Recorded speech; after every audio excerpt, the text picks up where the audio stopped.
Alright. Let's get it started. Alright. The official last topic of today.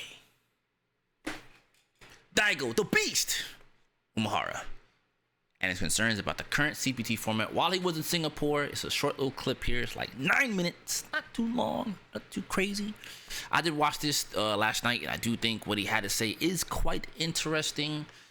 And he does share some thoughts that I share as well. So let's just get right into it.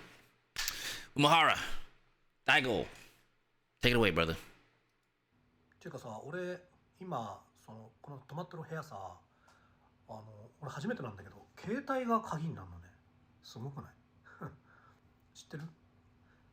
そのホテルのアプリみたいなのに登録して、で、部屋番とかを登録するの。で、部屋の前でそのアプリを開いて、鍵のマークをして、ドアの鍵のところにかざすとガチャって開くの。進んでるわ、シンガポールは。風邪ひいてるかどうかわかんない。っていうか別に体調は悪くないんだよね。風邪の諸症状だったら嫌だなっていう。初期症状か。スマホ持ってない人はどうするの？確かに。そういう人はまあ普通に鍵貸してもらえるんじゃないかな。知らんけど。練習せずフィニッシュですか。まあちょこっとやったよ。ちょこっと向こうでやったけど、まああんまやんねえ方がいいなっていうか、あんまいねえ方がいいなと。早めに切り上げてきました。明日朝早いってのもあるし。今日はでもあんまりなんちゅうか番狂わせみたいなの起きなかったのかな。誰かもう負けちゃったみたいなのある？ネモ？雨量？待って。雨量、ジョニーが落ちて、ネモも落ちて、ヒカルも落ちたの。あ、バンバン負けちゃったよね。で、アクアが負けちゃったよね。響もルーザーズ。プロブレム X も。エータンも負けたんだ。フードは勝ってるでしょ。エンディングはルーザーズ。響は敗退。海老原は知ってるけど、フードさっき負けたんだ。全に全ベガ？そうなんだ。まあしょうがないね。ベガはねっていうかスト6はしょうがないね。誰が負けてもおかしくない。でもさ、俺さ、さっきさ、まあバンバン歩いてさ、結果とか何も知らなかったんだけど、で、対戦したいなと思って、対戦しようかなと思ったら、何時からみたいな聞いたら、いや、僕はもう終わっちゃいましたっつって、全部終わりみたいな。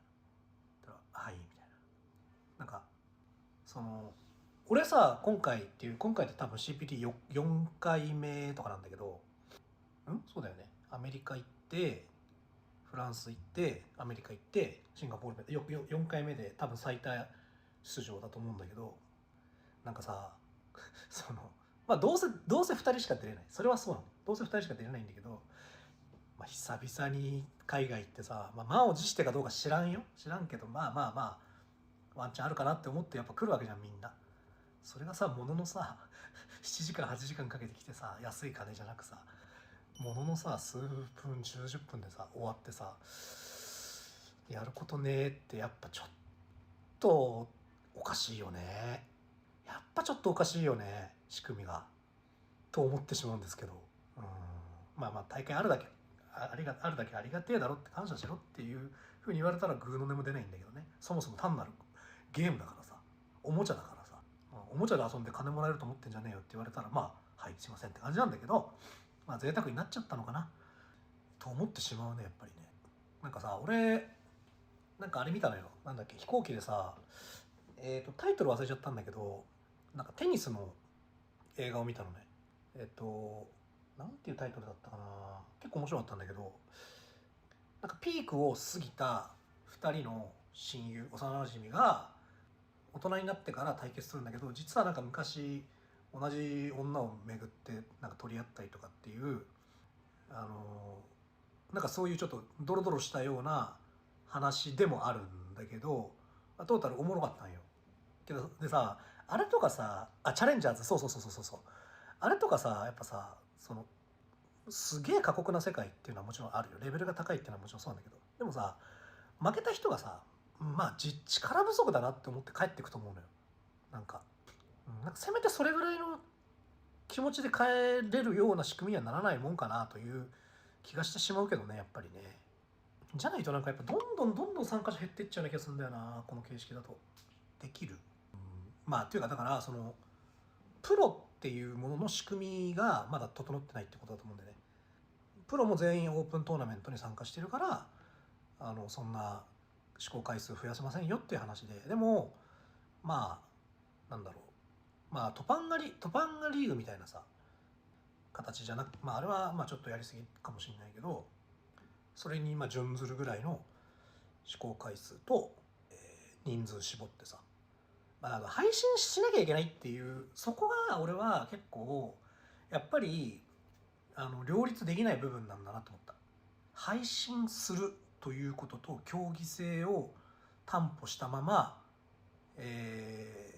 そのなんちゅうか勝者を決めるっていうことが相反するんだなという。例えばその人気の試合を映してたまに今なんか誰々は7対3ですねとかさ流すのだったらできると思うんだよ、正直。ある程度の参加資格のある人たちだけで出て、トトロボッチさんありがとう。でもなんでそれが不可能かっていうと、配信に移さなきゃいけないっていうのがあるかなと思うんだよね配信してるから有名になれるのもある。でもさ、勝ってりゃ有名になるぜと思うわけ。例えば予選とかはもう移さない、ほとんど。もう本当に著名な人だけ移してもうみたいな。まあだから別に今でもそうじゃん、ぶっちゃけ。でもガンガン回しちゃう。その代わり試合数を多くして、で例えばまあ5先2回負けましたとかさ、7先2回負けましたとか、もっとやらだったらテニスとかだったらもっとじゃん、ぶっちゃけ10先どころじゃないでしょテニスだって、時間で言えば、15先2回負けましたと。ただもう出直してきますって感じじゃん、正直。その15先2回負けたらもう実力不足でしたっつってさ、ニッコーっつって帰れるじゃん。頑張ろうっつって、なんかそういう世界になんねえかなと思っちゃうんだよな。絶対に強いやつは勝つと思うけどね、勝ち続けると思うけどね、そういうルールにしたら。マジで毎回上位3人同じみたいな感じになって、その今皆さんが求めてるようなエンタメ性はなくなるかもね。だからガチの世界に入っていくと、まあまだまだ先の話かな、ゲームがそうなるのはね。いずれはそうなってほしいなという願いはあるけど俺は。そうすることで、まだ前も言ったかもしれないけど、スターが誕生するんだよ、ちゃんと。毎回3人じゃねみたいな。あいつらマジ強え。俺はあいつが好き。いや、俺はあいつだねみたいな。まあ実力ではあいつだよねとかさ。トーキンス顔が険しくなってきた。こういう顔かな。こういう顔だね。もっとすごい。トギドー見れてねえけど試合見れてねえけど。フル。トギドのキャンセルラッシュ。投げ。ラッシュショップジャスパされ裏投げからすぐにはいかない。そこ大パン膝ずうずしい膝ボディサイコたまらずディリバー、そんな感じDCK の柔道でこれが CPT です。航空会社をまず探す第一に航空会社を探すべし、日程を選択しなさい、ホテルを予約しなさい、大会に出るんだからたくさん練習しなさい、夜更かししちゃダメだぞ試合はお昼からだ、すごく強い相手と戦う、柔道される、はい終わり。これが CPT です。あなたは予約してる。いや俺は全部やってもらってるけど海外通販番組でまずはエントリーしてくれ。もちろん有料だ。次に航空会社を選択しよう。Oh my god. Daigo Umehara. I'm telling you guys, this is a different Daigo Umehara. I'm telling you. Before he was not this open like that. He's been a quiet guy. So seeing him be this open is still, I don't know, it's still pretty much a treat. But yeah, man. Yeah, it's pretty true. I think that's what's made it also difficult for me to want to travel for some of the events these days, because there's nothing left for you to do afterwards. That's why I value just, all right, I go to a tournament, I lost, okay, time to just go practice. And they'd be like, why don't you go see the sites? Well, I mean, I still want to be better. You know, obviously I want to check out the city and or wherever I'm at. Of course I want to go sightseeing and whatnot, but like, while the event is going on, I don't want to go sightseeing like that. You know what I'm saying? Like, I spent all this money. I want to practice. I want to play people. You know? Like, if I could get a sit down with Daigo or let's take Tokido, Lashar, or something like that, I'm gonna take that chance. Like, I don't want to, oh, I'm out of the tournament, time to go eat K barbecue. Man, bump that. That's not, no. Hell no. I'd much rather play more. Why would I want to go lose in an hour? Like Daigo said, you know, you lose in 1 hour. Come over here. Like Daigo said, right? You lose in like 1 hour. You know, you spend all that money, all that time practicing, training. You lose in, let's say you go 0-2. You lost in 45 minutes. Now what? What do you do? Damn. I guess there ain't shit for me to do. That's right, there's nothing. I guess I'll go sightseeing. For what? At least let me go get some practice against people who are really good or better than me and try to gain some perspective as opposed to just going out and seeing the sites. Going out and seeing the sites is part of it, obviously. But like, let's say your pool's Friday and you got the rest of the remaining part of Friday and then you got Saturday and you got Sunday. What in the hell you finna do after you lose? Well, I mean, I guess I'll just sit in the artist alley or something, or maybe I'll just go meet people. Okay, that's cool too. You have options, but like, I feel like if you're a super hardcore competitor, while all those things are important and you should definitely do those and meet new people, I definitely feel like getting the right practice while you're there offline is still important too, to gain perspective so you can get to the next event and play better. But again, the amount of money it costs to do all of this is very, very, very high.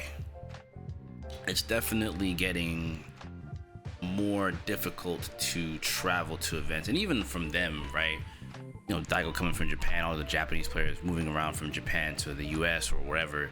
I think traveling within Asia is not as bad, but coming here is definitely expensive for them. So they have to pick and choose their battles in that regard. I don't know, man.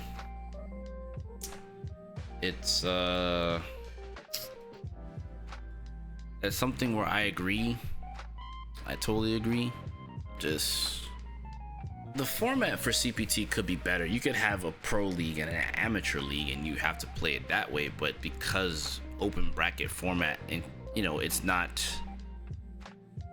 open bracket, makes it not exclusive, which makes sense. But I do think that they should consider, if it's the Pro Tour, obviously you'd want pros. But then again, what is a pro player? What defines pro? That's the other part. So yeah, again, I agree. Like, we don't really have a true, clear definition of what a pro player is, because what's a pro player? Someone that streams all the time, makes content. Would be a pro player, right?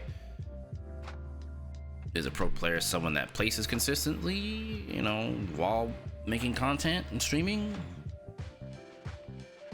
You know, do you need to do any of those things to be considered pro? It's hard to say. And oh yeah, longer sets are definitely gonna pull out, like, the longer the set goes, a long set definitely will show more adaptation in a fighting game.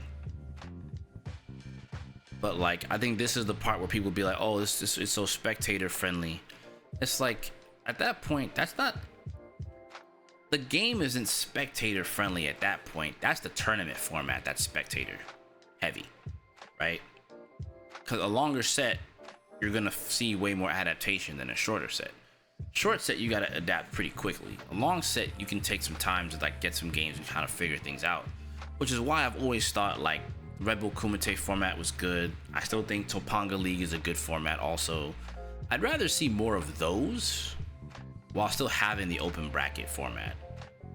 But I think open bracket is slowly phasing out personally. I think it's starting to, it still holds weight, but I think it's starting to like, at least to me, I think it's starting to like weaken. And it's hard for me not to see it losing steam because, again, much like Daigo, I agree that like the player participation will probably start dropping, like little by little. We're already seeing a lot less of the foreign players coming to America, so that's why I love RBK and Esports World Cup and Topanga League. I think Esports World Cup is gonna probably end up being the next big thing, for sure. I think it has a better format to help players win. I think it has a better format for allowing for quote unquote the best players to win. I don't think it'll change in terms of like the characters that you'll see per se, but having a longer format will allow for players who play other characters to shine a little bit more, because they can get the adaptation happening in a not so favorable matchup. Then you can see the outplay potential. I think the issue right now is in the current format of fighting games in terms of tournaments, the outplay potential isn't all there, not for the entirety of the roster. All things considered, a lot of the roster in Street Fighter 6, in my personal opinion, some of those characters will be stronger in a long set because the adaptation required to play certain characters would help. But that's neither here nor there. You know what I mean? That's not the format that we're playing in right now. But seeing someone sneak into like an Esports World Cup or get into Topanga League and push with a quote-unquote weaker character. I take for example Jamie. Jamie's been getting a lot more play lately. I don't know what's been going on lately, but that character's like picked up a lot of steam lately. A lot of people just picking up Jamie, and I don't know why. Maybe people figured it out. Maybe he's gotten better. I don't know. But you know, all things considered, some characters probably might suit the long set with the adaptation, but we'll see. It's gonna take a while before we're able to see something along those lines in terms of like a longer set like that. But I definitely think Esports World Cup, Red Bull Kumite, those are the type of events I'd like to see a bit more of. And then from that point, we need a little bit more of a distinction of what a pro is, so that it helps a lot of the players and the events kind of discern things. I wouldn't want to abolish open bracket, because obviously that's where a lot of people get their shine from. But I think if there was something like pro player tryouts and stuff like that, you know, some kind of qualifier or something like that for pro play, I think that would kind of push a little bit more. And I think you can get maybe a little bit, I think it would be a bit more interesting. But again, that's going to require a big structural shift. And I think at that point, then the travel could be worth it, because now you know you're traveling to play the best of the best, and you're going to be in a format that will allow you to actually come up, and maybe you might not come out on top at 100%, but like for example, playing more games, like that's why when people I think that's why people loved round robin at Evo before, but round robin is going to take too much more time nowadays. Open bracket round robin for pools is just insane at this point in fighting games. Way too insane. It's going to require way more manpower.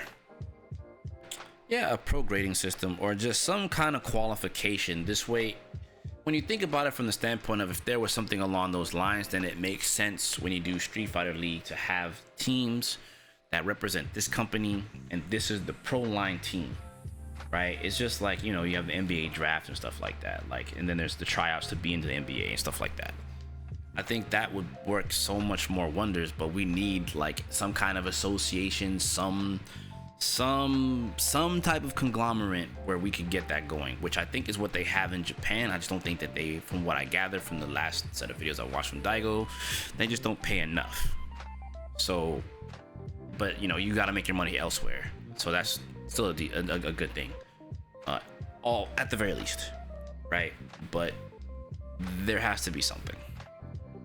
I think if they do something along those lines, it'd be the fine line and distinction from pro player and non-pro player will be the equivalent to like the people that play, I guess you could say, college ball, pro, and then you have like the N1 mixtape people. You see what I'm saying?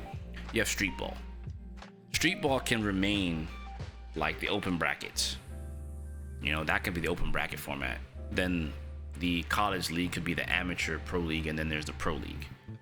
So if those existed, that would change a lot of this stuff up. This would change everything. This way, open bracket services those that can't be pro, right? but it gives them a platform to go into amateur pro league, right? Which again, collegiate, and then you graduate from collegiate to pro. And I think you'd have a better system. Or it could just be amateur and pro, just straight up. Yeah, I definitely see more but TOs adapting the Esports World Cup style at some point, but that's gonna take some time. That's neither here nor there. Just gonna have to wait. I think the open bracket is still gonna be what it's gonna be because it's gonna allow for the most entrants, but it won't have the most concentrated comp until you get towards the later half of it. But we can revisit this another time. We're gonna call it adjourned. Talk to me in the comments below how you guys feel about CPT format according to Daigo, some of the thoughts I have here. Talk to me in the comments below how you guys feeling about it. Talk to me, let me know. So let me end it here. I'll talk to you guys in the next one. I know what it is. Peace, love, deuces, gooses. Go play more fighting games, something to that effect. I don't know. Do something cool today. All right. I'll talk to y'all next one. Peace.